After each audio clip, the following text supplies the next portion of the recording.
Jangan mempertanyakan kekuatan meminta. Begini ilustrasinya. Saya bertanya, seberapa Anda percaya dengan Allah? 100%, 200%, atau tak terhingga? Oke, baiklah. Sekarang kita minta kepada Allah. Anda naik doa saat ini. Ya, saat ini juga hentikan nonton video ini dan berkata, "Ya Allah, saya ingin akhir bulan ini mempunyai uang 1 miliar masuk di rekening saya." Katakan kalimat itu berulang-ulang. Lalu diam sejenak sambil Anda merenung kalimat tadi. Pada saat hening, tahu-tahu di benak Anda berkata, "Dari mana uang 1 miliar? Kamu kan hanya pegawai negeri."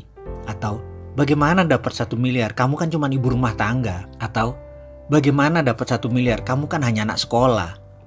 Lalu mendadak kalimat tadi mendominasi pikiran, lalu pikiran mulai menyeletuk. Ya juga ya, dari mana ya? Kayaknya nggak mungkin deh. Kalau itu terjadi, selesai sudah. Kalimat itu ada dalam hukum alam yang namanya canceling our own pray.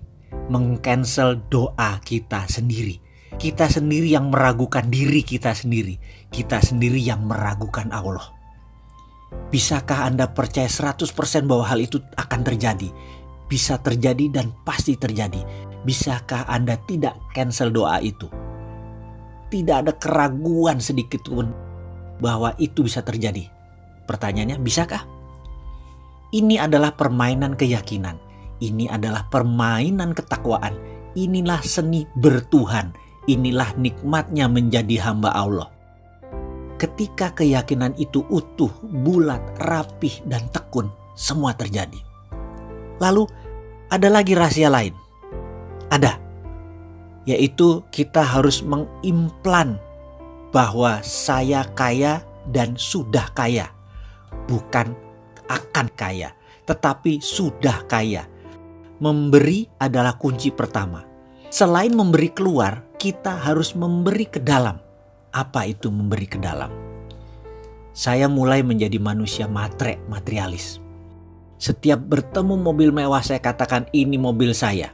Saya bayangkan ini ada di garasi saya. Rumah mewah saya akan bilang ini rumah saya. Lihat hotel mewah saya bilang ini hotel saya. Kemudian saya putuskan untuk berangkat berdua bersama istri untuk menikmati apa yang orang kaya lakukan. Dengan 100% uang di tangan saya buang semua. Karena saya tahu pasti baliknya utuh dan bertambah. Kami memutuskan menikmati tinggal di Como Sambala Resort di Ubud, Bali selama beberapa hari. Menikmati satu malam berharga puluhan juta tarifnya. Dan saya tidak peduli. Berangkat dengan first class, layanan hotel bintang 6 atau 5 star with diamond. Makan pagi hari bersama penyanyi terkenal Barbara Streisand. Esok malam dinner dengan Sting, penyanyi The Police yang sudah berminggu-minggu nginap di Como Sambala. Kumpul dengan orang terkenal dan orang kaya tersebut ternyata cukup menyenangkan. 5 malam keluar kira-kira 100 juta rupiah. Saya tidak pikirkan. Dan saya tidak pernah tanya mau apa yang akan terjadi pulangnya nanti. Saya tidak punya uang sepeser pun di kantong, saya gak peduli. Saya percaya 100% semesta tidak menyukai kekosongan.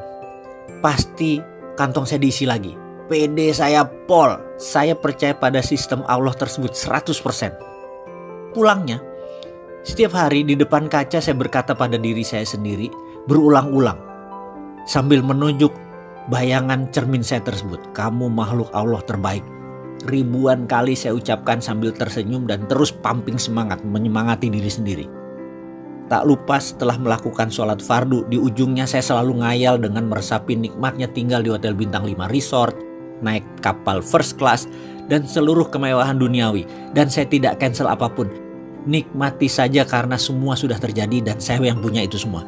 Receh di kantong dan setiap saat tangan di atas. Itu yang saya lakukan setiap hari. Dan apa yang terjadi?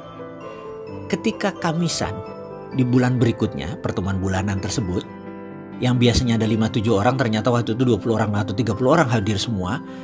Semua yang hadir adalah kenalan saya yang sudah lebih dari 15 tahun. Desimal rekeningnya ada yang 11, ada yang 12.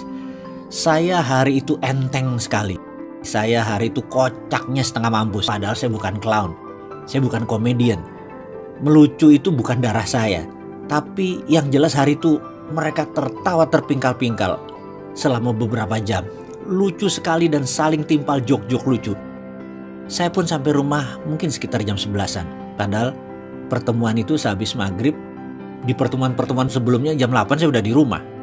Entah angin apa, keesokan harinya satu sahabat saya berkata, mau gak kamu beli saham PTN di Nusa Tenggara Timur, mau ikut gak? Saya jawab, enggak belum ada kelonggaran likuiditas, saya bilang gitu. Gampang, gak usah store dulu, komit aja. Nanti kalau naik dikit sahamnya kita lepas baru buat nyicil. Gampang dah modal. Jadi sulit dong saya tolak penawaran tersebut, ya saya ikut. Pertemuan bulan berikutnya, masuk yuk, ada Chinese restoran di Macau.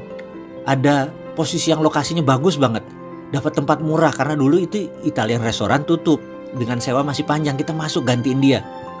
Buat Chinese food, modal gampang. Masih ada standby loan dari restoran lama. Pokoknya kita berdelapan masuk, kita bagi rata ya, gak usah pakai duit. Lalu percaya gak? 6 bulan kemudian ada pengusaha Hong Kong naksir harga dan lokasi tersebut dibayar 2 kali lipat. Jadi kita belum turun duit, baru punya 6 bulan sudah langsung berbagi.